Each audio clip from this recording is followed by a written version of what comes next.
Welcome back, YouTube. I got another Killer Instinct mod for you today. This is the coin door LED lighting kit for the arcade 1-up Killer Instinct cabinet. The way we're gonna make this happen is we're gonna take the back panel off over here and go ahead and drill us two little holes. That of course is gonna be behind the coin slots right over here. So in order to make that happen, we're gonna use a Phillips screwdriver to remove the small screws because you don't want to use a drill on those type of little bitty screws. So we'll use just a little screwdriver to get the back off. And then once we do, we're gonna use a 3/8 drill bit and go ahead and make two little holes, one on each, behind each coin slot, for us to be able to put our little LED lighting kits in there. So yeah, shout out to RETRO530. They are the ones that sell this online. I think it was like 15 bucks or something, like maybe 20 bucks with shipping.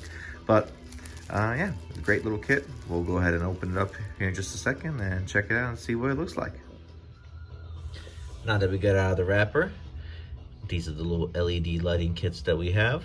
This is gonna go behind the little red coin door that's on the front, and it's gonna plug in with a USB that's on top of the monitor. Now, I already did take the back off, so we should be able to check it out and see how it looks up here. Let me get a little light over there. There we go. So there you have it. That is the USB that you will plug this into. And then of course, run the cables down and drill two little holes between these four little knobs right over here. So it's going to be somewhere over here in this vicinity. The way I'm just going to go ahead and do this is I'm going to use a measuring tape and measure it from the front. So measure from this angle all the way down over here, and then do it again from the same side, and kind of just do some simple math and see if I can get it right.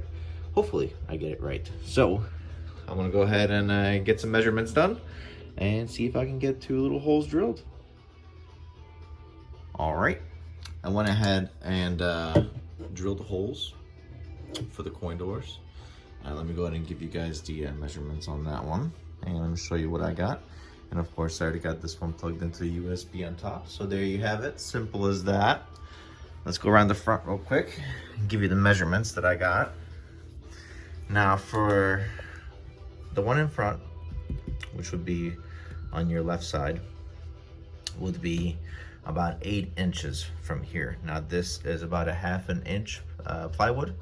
So what I did is when I went around the back, I measured 7.5 from this wall. So from this wall to there was 7.5.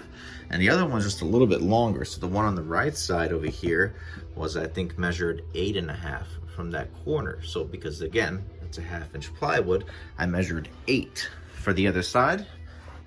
So 8 inches from the wall to where I got the hole drilled over there.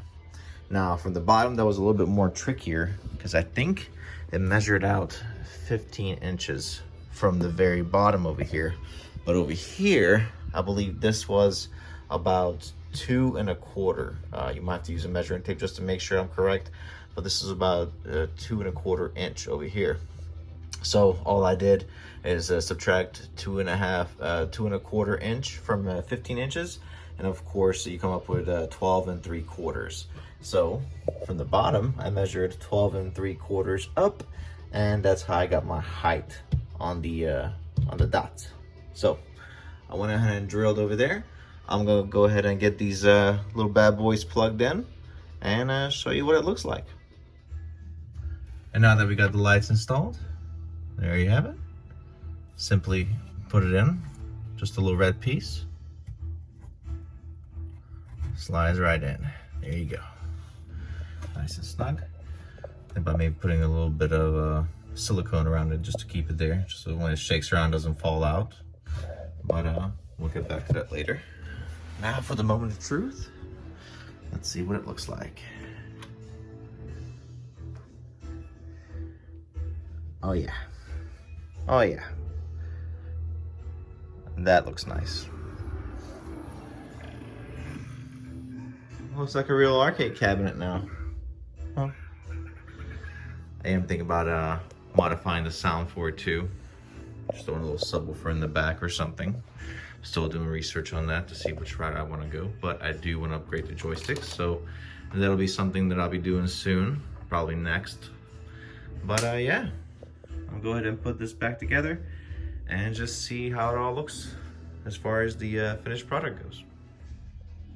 Before I get the back closed up, I just want to show you, I ended up putting a little bit of super glue on top of it, so it just holds it a little bit better because it was a little bit loose. It was shaking back and forth and I could easily flick it out with my hand, so I just went ahead and put a little bit of glue, so I'll let that dry, and after that it should be good. And I went ahead and cleaned the dust out too. Got my little duster that works fine, but if you got a vacuum, just you know, get it out of there in case I do get that subwoofer installed. I don't want any sawdust or anything in here that could possibly catch fire. But yeah, we'll go ahead and put the back on and see how it looks. And now that we got it all put back together, let's get another look at it real quick. Oh yeah, that looks awesome. Love the marquee from Subbo's Arcade. Now we got RETRO530 with a little coin door mod. That looks awesome. So yeah, starting to get there. All we gotta do now is finish up with the subwoofer and the joysticks, and then I think I should be all set to go. And as far as tools, just go over one more time. All you gotta need is to get this done is a drill, then a 3/8 drill bit, something to mark with, a Phillips screwdriver, measuring tape. I use some super glue just to keep the LED lights in place. You also of course need a flashlight and a duster or maybe a vacuum to clean up all that sawdust on the inside when you get done with things. So yeah, shout out to RETRO530. Definitely go check them out, and if you want to get this kit, I'll leave a link in the description below. So yeah, thank you so much for checking out my new mod, and have a wonderful day.